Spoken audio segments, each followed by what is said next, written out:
Daniel You need to Harper's see this. world It's important for us to crumbled the understand what's moment going on. Sophia I can't deal with walked this through right their now. It's too apartment much. door. The woman he'd married 5 years ago, his beautiful fox hybrid wife with her golden, wavy hair cascading past her shoulders, amber eyes that once held only devotion, and those delicate fox ears that twitched with every emotion, stood before him holding a bundle wrapped in pink blankets. "Daniel, I need to tell you something," Sophia whispered, her fluffy tail curling anxiously behind her. He approached, expecting to see a surprise adoption or perhaps a friend's child she was babysitting. But when she pulled back the blanket, revealing a newborn with distinctive dark spots on her tiny face and small, rounded cat ears that were nothing like Sophia's fox ones, Daniel's blood ran cold. "This is Amara," Sophia said, her voice breaking. She's mine." The words hit him like physical blows. "Yours? What do you mean, yours?" His hands trembled as reality crashed down. "I was away on that business trip for 3 weeks, but you were only 2 months pregnant when I left.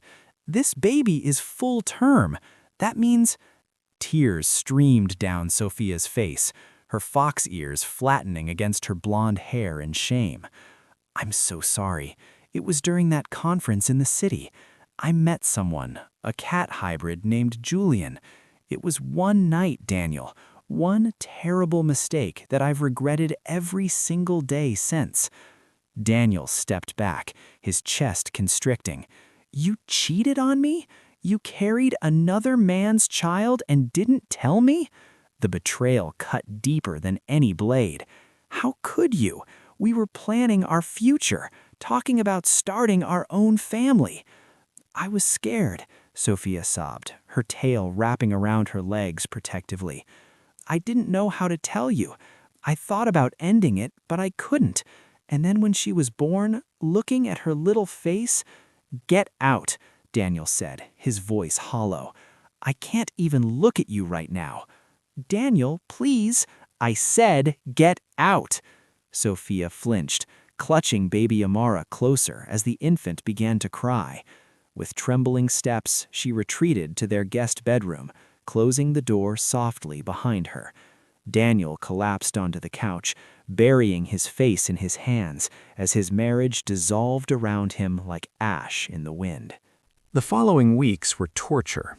Daniel moved into the spare room down the hall, unable to share a bed with the woman who'd destroyed his trust.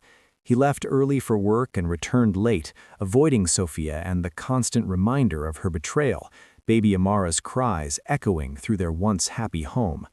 But avoidance proved impossible in a 2-bedroom apartment. Late one night, Daniel woke to Amara's wailing. He heard Sophia's exhausted footsteps, her soft voice singing a lullaby in the traditional fox hybrid tongue her mother had taught her. The baby wouldn't settle.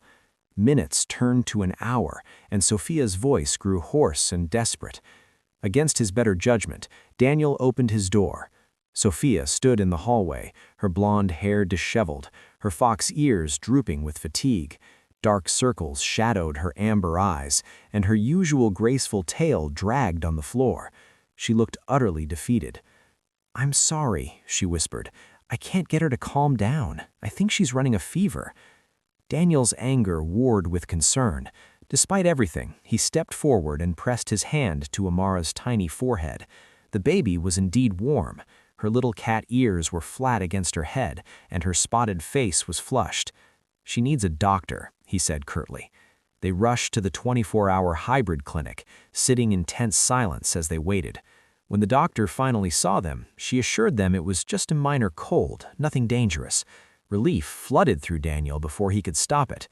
On the drive home, Sophia spoke quietly. "Thank you for coming.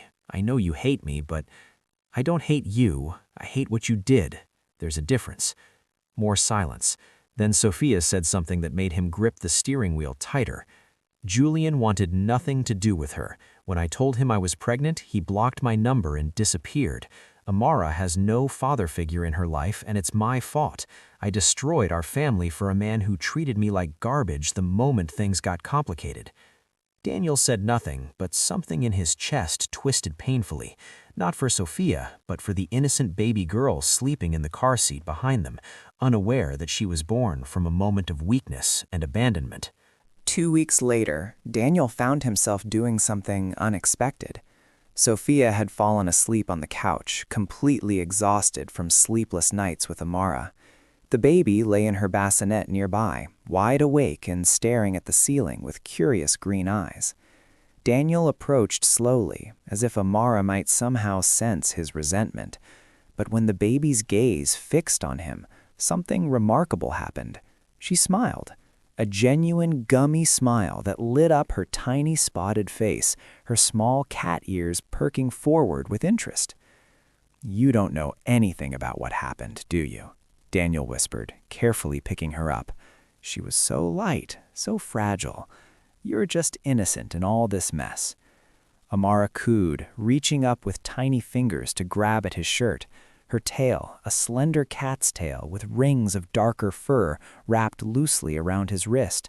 The gesture was so trusting, so pure, that Daniel felt his hardened heart crack just a little. Over the following days, Daniel found himself interacting with Amara more. He'd hold her while Sophia showered, feed her bottles in the early morning hours, and make silly faces that delighted her to no end. The baby's laughter became a bright spot in his dark emotional landscape. One evening, Sophia found him on the floor doing tummy time with Amara. Her eyes widened in surprise, her fox ears perking up hopefully. "You're good with her," Sophia said softly, sitting cross-legged nearby. Her tail swished nervously. "She's an easy baby," Daniel replied, not meeting Sophia's gaze. "None of this is her fault." "No," Sophia agreed quietly. "It's mine. Daniel, I need you to know I never stopped loving you. What I did was unforgivable, but it had nothing to do with my feelings for you. I was drunk, feeling neglected because you'd been traveling so much, and I made the worst decision of my life." Daniel finally looked at her, seeing the genuine remorse etched in every line of her beautiful face. Her fox ears were flat against her blonde hair, her tail wrapped around herself protectively, classic signs of shame and fox hybrids. "I don't know if I can forgive you," he said honestly, "but I'm starting to realize that punishing Amara by refusing to be part of her life isn't the answer either. It was a small step, but it was something." 3 months passed, and the apartment's atmosphere slowly shifted. Daniel still slept in the spare room, but the walls between them were gradually crumbling. He found himself laughing at Amara's antics, the way her cat ears would twitch when she heard his voice, how she'd purr contentedly when he held her, a trait inherited from her cat hybrid father. One Saturday evening, Sophia prepared dinner while Daniel played with Amara on the living room floor. When he looked up, he caught Sophia watching them with such raw longing and hope that it took his breath away. Her foxtail swayed slowly behind her, and her amber eyes glistened with unshed tears. "Daniel," she said quietly, setting down the spatula, "can we talk? Really talk?" They put Amara down for the night and sat together on the couch, closer than they'd been in months. Sophia's hands twisted nervously in her lap, her pointed fox ears swiveling with anxiety. "I want to tell you everything," she began, "not to make excuses, but because you deserve the complete truth."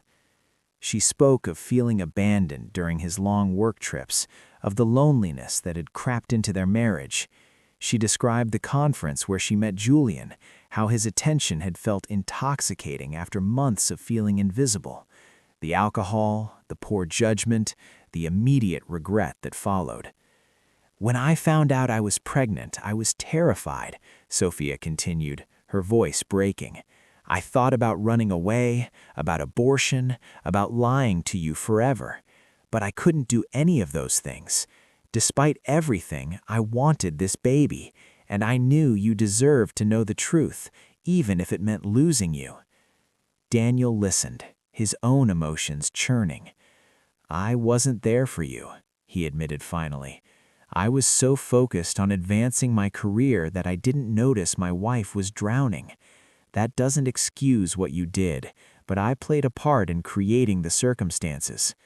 Sophia reached out tentatively, her fingers brushing his.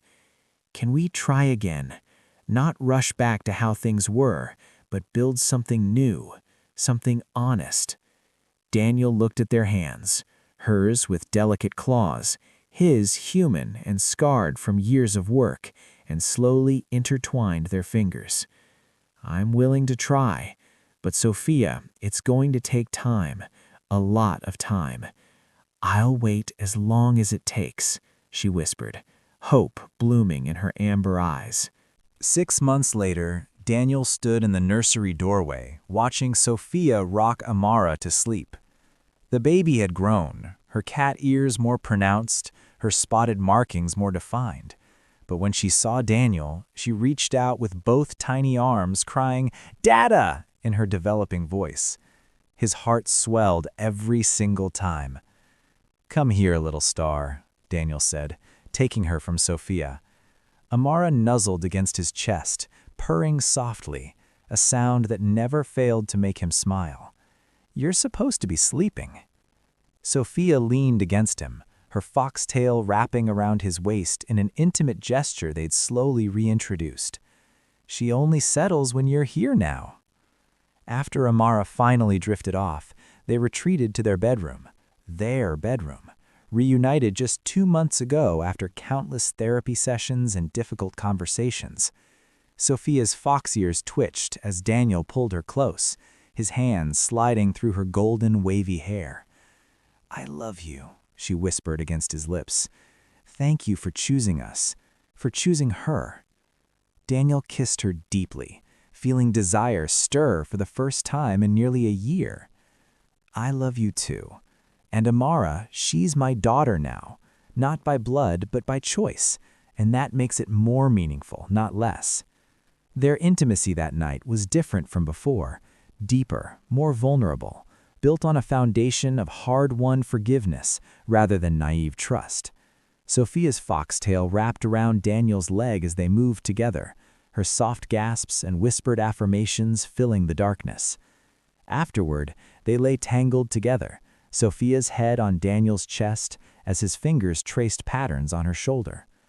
"We're going to make this work," Daniel said with certainty. "Our family might not look like what we originally planned, but it's ours. It's real." Sophia's fox ears perked up, and she pressed a kiss to his jaw. "I'll spend the rest of my life proving you made the right choice." "You already have," he replied, pulling her closer. Down the hall, Amara slept peacefully, unaware that she was the bridge that had rebuilt her parents' broken marriage.